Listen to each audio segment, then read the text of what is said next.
Hello students, welcome in thermodynamics class. Myself Dr. Kalpana Gandelwal, Associate Professor, Government MS College, Bikaner. Today we will study bond energies. जैसा कि बच्चों हम thermodynamics पढ़ रहे हैं, thermodynamics का सेकंड पार्ट है थर्मोकेमिस्ट्री. थर्मोकेमिस्ट्री में डिफरेंट टाइप्स ऑफ एनर्जी है. इसमें लास्ट एनर्जी है हमारी बॉन्ड एनर्जीज, बंध एंथैल्पी. बॉन्ड एनर्जी या बंध एंथैल्पी किसे कहते हैं? गैसीय अवस्था में किसी यौगिक में उपस्थित किसी विशेष प्रकार के बंधों के लिए मोल या एवोगाड्रो संख्या के बराबर बंधों को तोड़ने के लिए आवश्यक औसत ऊर्जा को उस बंध की बंध एंथैल्पी या बंध ऊर्जा कहा जाता है. बंध एंथैल्पी को उस बंध की संभवन एंथैल्पी भी कहा जाता है. उदाहरणतः कहने का तात्पर्य है कि एक बॉन्ड को बनने में जो ऊर्जा की ज़रूरत होती है उसे हम बॉन्ड एंथैल्पी कहते हैं या बंध ऊर्जा कहते हैं.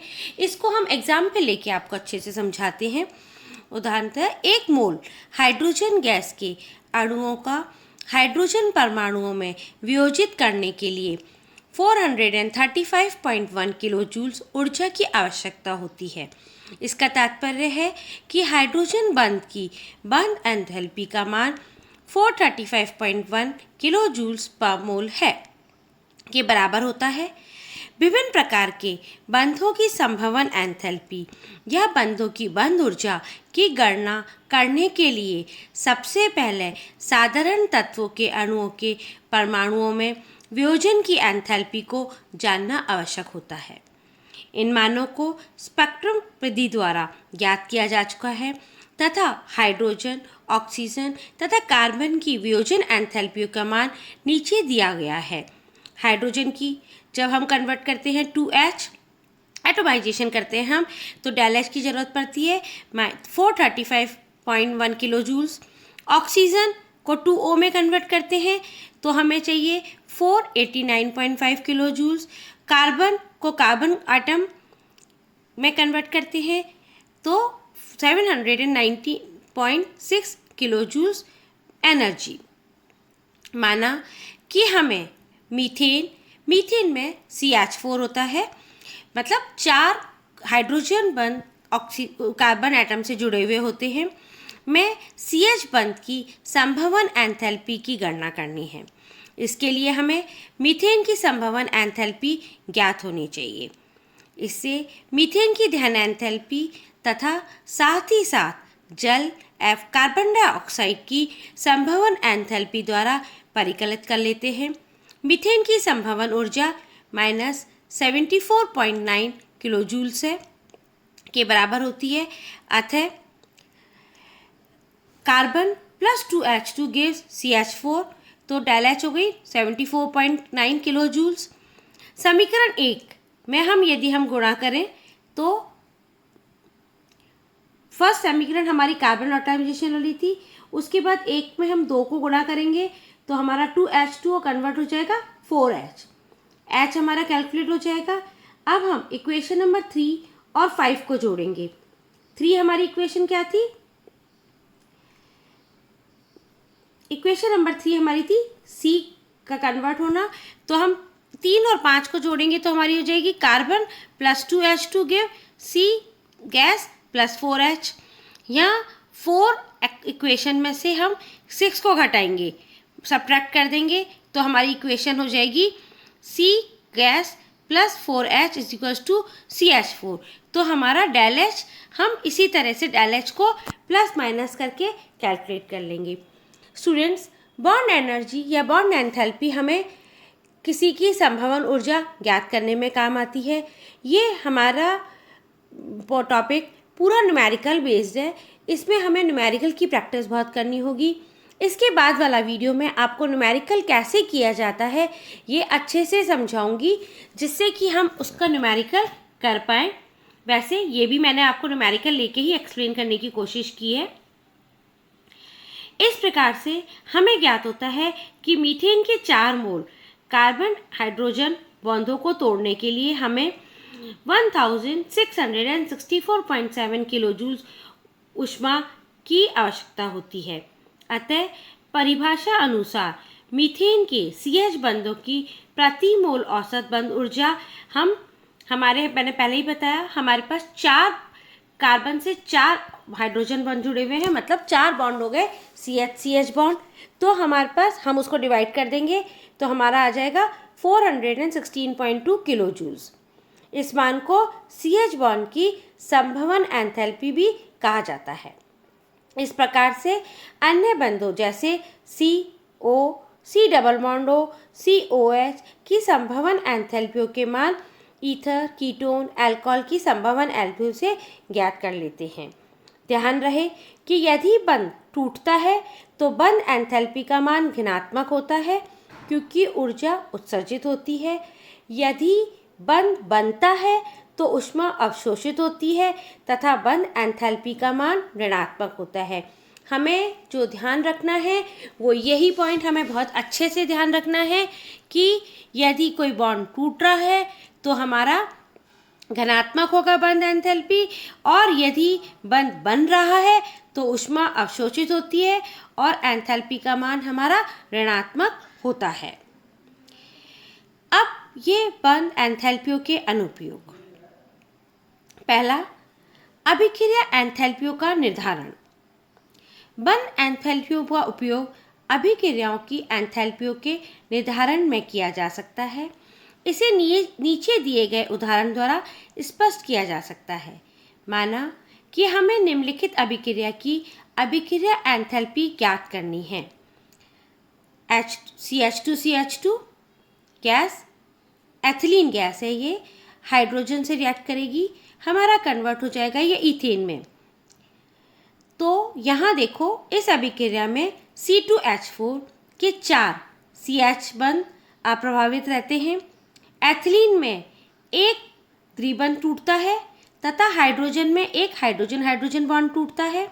तदनुसार C2H6 में एक कार्बन कार्बन बंध तथा 2 कार्बन हाइड्रोजन बंध बनते हैं। ऊपर इक्वेशन आपको दी हुई है, देखो उसे समझ सकते हैं हम। तो हमें क्या चाहिए, डेल H हमारा क्या हो जाएगा, टूटने वाले बंधों की बंध एंथैल्पिया माइनस बनने वाले बंधों की बंध एंथैल्पिया। आपको ऊपर अभी मैंने बताया कौन से बॉन्ड बन रहे हैं और कौन से बंध हमारे टूट रहे हैं। अब हम इनको यहाँ देख लेंगे। देखो टूटने वाले बंध कौन से हो गए, कार्बन डबल बॉन्ड, तो हम एंथैल्पी ले लेंगे कार्बन डबल बॉन्ड की, प्लस हाइड्रोजन हाइड्रोजन बॉन्ड टूट रहा है तो हाइड्रोजन बॉन्ड की एंथैल्पी ले लेंगे। सब्ट्रैक्ट करना है हमें बनाने वाले बंध। कौन सा बॉन्ड बना हमारा, कार्बन कार्बन सिंगल बॉन्ड बना, और यहाँ हमारा कार्बन CH बॉन्ड बना। हम उन दोनों को ऐड कर लेंगे। विभिन्न एंथैल्पियों के मानों को इस समीकरण में रखकर उपरोक्त अभिक्रिया के लिए डेल H का मान अर्थात अभिक्रिया एंथैल्पी का मान परिकलित कर लिया जाता है। सेकंड, यौगिकों की संभवन एंथैल्पियों का निर्धारण।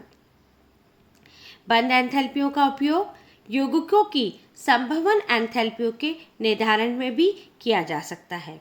उदाहरण के लिए हम एसीटोन के बनने पर विचार करते हैं। एसीटोन बना रहे हैं हम किससे, with the help of carbon hydrogen and oxygen. हमने कार्बन लिया, carbon plus oxygen plus hydrogen को मिला के हमने एसीटोन बनाया। ये एसीटोन का फॉर्मूला हमने लिख रखा है यहाँ। यहाँ देखो क्या हो रहा है, 3 हाइड्रोजन हाइड्रोजन बॉन्ड टूटकर यहाँ ऊपर से 3H2 होगा। ये हाइड्रोजन के 6 परमाणु प्राप्त होते हैं, 6 परमाणु प्राप्त हो गए हैं, तथा कार्बन ऑक्सीजन का डबल बॉन्ड टूटकर ऑक्सीजन एक परमाणु प्राप्त होता है, तथा कार्बन सॉलिड के 3 परमाणुओं का उत्पादन सब्लिमेशन होने पर कार्बन गैस के 3 परमाणु प्राप्त होते हैं।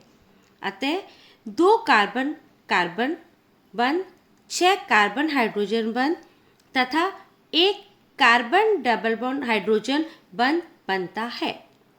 देखो फॉर्मूले में, ऊपर फॉर्मूले से हमें दिख रहा है कि 6 कार्बन हाइड्रोजन बॉन्ड बने हैं और 1 कार्बन डबल बॉन्ड बना है और 1 कार्बन कार्बन सिंगल बॉन्ड बना है।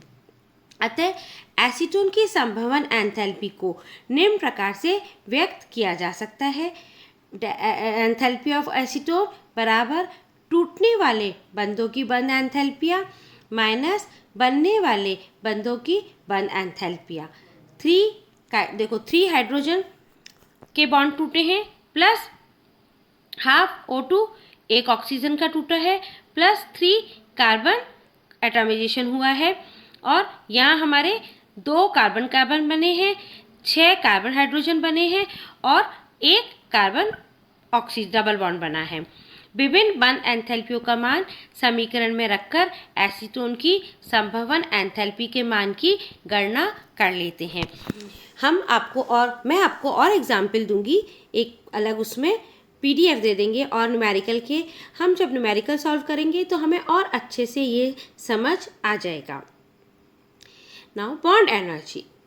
Bond energy for any particular type of bond in a compound may be defined as the average amount of energy required to dissociate 1 mole Avogadro's number of bonds of that type present in the compound. This is also called the enthalpy of formation of the bond. Thus, the bond energy of hydrogen-hydrogen bond is the energy required to break all the bond in 1 mole of the gas. It is expressed in kilocalories per mole or kilojoules per mole. For example, bond energy of hydrogen-hydrogen bond is 433 kilojoules per mole or 103.58 kilocalories per mole. Bond energies of some common bonds are given below: hydrogen, oxygen, nitrogen and carbon. Suppose we have to determine the enthalpy of formation of carbon-hydrogen bond in methane. We should know the enthalpy of formation of methane. Thus, this had been calculated from the enthalpy of combustion of methane to be minus 74.9 kilojoules. Thus, carbon plus 2 hydrogen gives CH4, 74.9 kilojoules. Multiplying equation 2 by 1 by 2, we will get 2H2 4H, or this will be this. Adding equation 4 and 5th, we will get and subtract this. The same example I have explained in Hindi, so I am not again explaining this numerical. Thank you.